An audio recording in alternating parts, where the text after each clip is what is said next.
Dead by Daylight has selected their favorite side, and I got news for all you killer mains out there. It's not us. Look, tunneling and camping can make the game miserable. The same way it's miserable I can't even reach for a snack without 5 gens popping.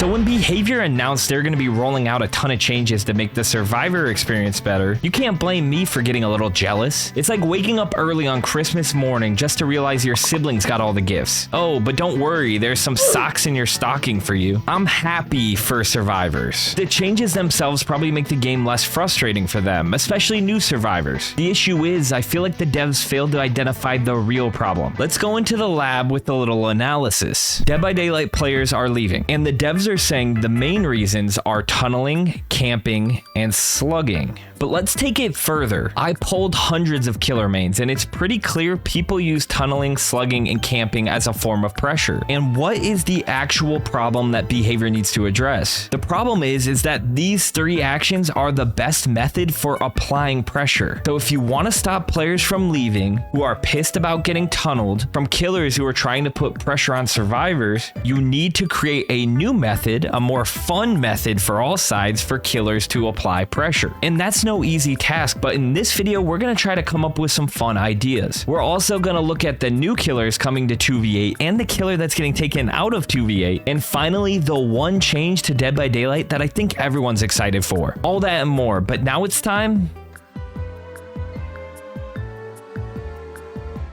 to stay in the loop. If you need the DVD scoop, it's time for you to stay in the loop. Welcome back to In the Loop, your #1 source for Dead by Daylight news. And I'm here to tell you we could sit around and cry about all these changes coming to tunneling, camping, and slugging, but we're really just wasting our time. Because whether these changes stick or not, it's pretty clear that Behavior has tunneling, camping, and slugging like right in their crosshairs. They will not stop until they try to get it out of the game. In Behavior's perfect world, we hook Survivor 1, and then Survivor 2, then Survivor 3, then Survivor 4, then back to 1, because in their definition of tunneling, if we hooked all 4 survivors and then hook Survivor 4 again for the second time, that's technically tunneling in their eyes. Look, I think that's a little bit ridiculous, but I think it's more productive for us to sit here and talk about changes they can make to killer to kind of balance it out. Because right now the reality is if I start up a game and 2 generators pop like right off rip, you're in the middle game and you start seeing survivors with a lot of progress on different generators, you get to a point where you want to find someone you've already hooked and start applying pressure to them. It's just natural. It's like the only way you can win games sometimes. And if you're sitting here saying like, well, that's just a skill issue, you're kind of self-reporting right now, because Behavior came out and said that at higher MMRs you see tunneling more often. So if you're a killer who doesn't tunnel at all and you win all your games easily, I'm gonna say you're probably at a lower MMR. And that's not me talking shit, but I know people are gonna go in the comments that are saying like skill issue, but there's a reason like killers tunnel. It's not just because everyone has like an ego or like a complex about them. So what could Behavior do? One thing I think they were on the right track with is like aura reading. So maybe if you go 30 seconds without getting in a chase, you see the aura of a survivor with the least amount of hooks. That way, at least you can get into a chase. You know, you're not tunneling, everyone's happy. Or they could do like a base kit ruin type of thing, where if a survivor isn't touching a generator for 45 seconds, it starts to regress. Like that way, we don't have to always hammer gen regression builds. That could allow people to bring some different types of builds. Or like base kit deadlock, you block the generator with the most progress once a generator is complete. That way you get slowdown, but you also get some information so you can go and start your next chase. Like this is the stuff we really need to start thinking about and start pushing, because it seems like right now Dead by Daylight's just focused on the survivor side of things. But I don't think it's all doom and gloom. Like I don't think we should just sit here and complain. It's just something we need to be vocal about. Vocal like this week's Voice of the Fog. Every week we highlight a comment from last week's episode. This week's Voice of the Fog is from Tiv, who says, Voice of the Fog, more like voice of the nerds. I never wanted it anyways. Well, Tiv, now you're a nerd just like everyone else. If you want a chance to be next week's Voice of the Fog, make sure to leave a comment on this video. You can comment about how you're so upset that Legion is getting taken out of 2v8. So if you didn't catch the last dev stream, Legion is getting taken out of 2v8. The reason being is they felt like they couldn't find a good balance for him. And it makes sense. Like it was way too easy easy for him to injure the entire team. And then there was like some nasty combos, like if you pair Legion up with Oni would basically be in his power the whole time. So let me know how you feel about that news. I feel like people are going to be pretty happy with it, and they might also be happy that Dracula and Pyramid Head are coming to 2v8. It hasn't been officially released at the time I'm making this video, but someone was able to go into the code and find some information on this. If that is the case, I think that's going to be super exciting. Like, both have kind of similar powers, like the Hellfire power and then the big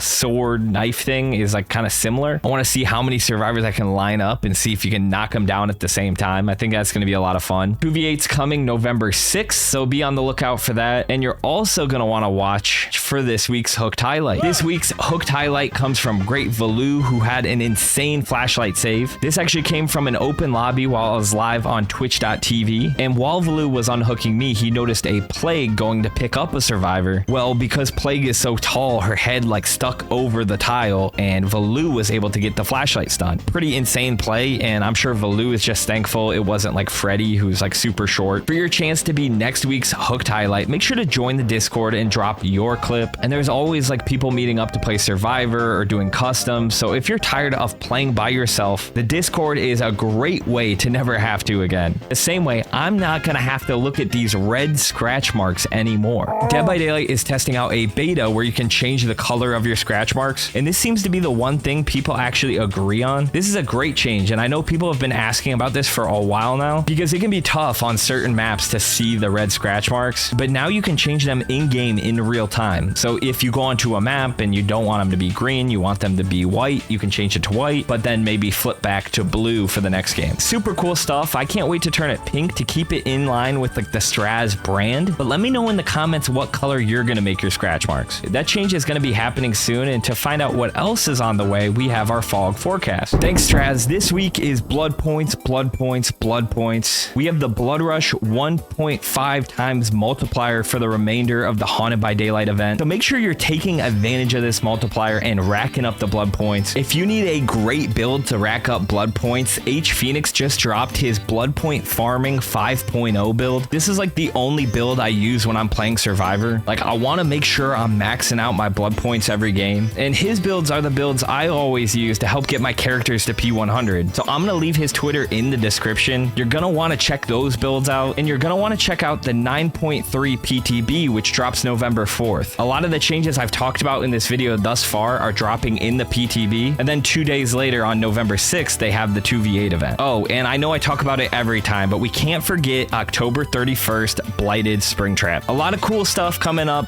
Back to Straz. Yeah, so a lot of stuff coming up in the 9.3 PTB, which includes some changes to Autohaven, Trickster, and Skull Merchant. So with the Autohaven map, they're redoing the lighting, so this was one of the darkest maps before. The new lighting, it actually looks really good. Trickster is getting some changes. They really didn't talk about Trickster a whole lot, but they are kind of gassing these changes up to be exciting, so I'm interested to see what happens with him. And finally, Skull Merchant is getting a lot of changes. Now, I'm not a Skull Merchant expert. I went to Pixel Bush's channel and he posted a video on all of it. I'll link the video in the description. I encourage you all to check that out because he knows a lot more about Skull Merchant than I do. But it sounds like some of her add-ons are basically going to become base kit. It's an overall buff and a step in the right direction, but there's still some room to kind of rework some abilities. So hopefully you're excited about the changes to Skull Merchant, Trickster, and Autohaven. I'm definitely excited to see what they do with Trickster. I've been enjoying Trickster a lot more for some reason. I don't know if that's like a mental thing or like I'm losing my mind over here. But you guys should know, as killers get buffed, there's also killers always getting nerfed. There's never a rhyme or reason on why a killer gets nerfed. And unfortunately, the least played killer in the game, the Hag, is going to be nerfed next. Nobody likes the Hag, but she is still playable. So I wouldn't be shocked if behavior makes her completely unplayable. Let's plummet that pick rate all the way down to 0 and nerf the Hag. Hopefully you found this episode of In the Loop helpful, and always remember to stay in the loop.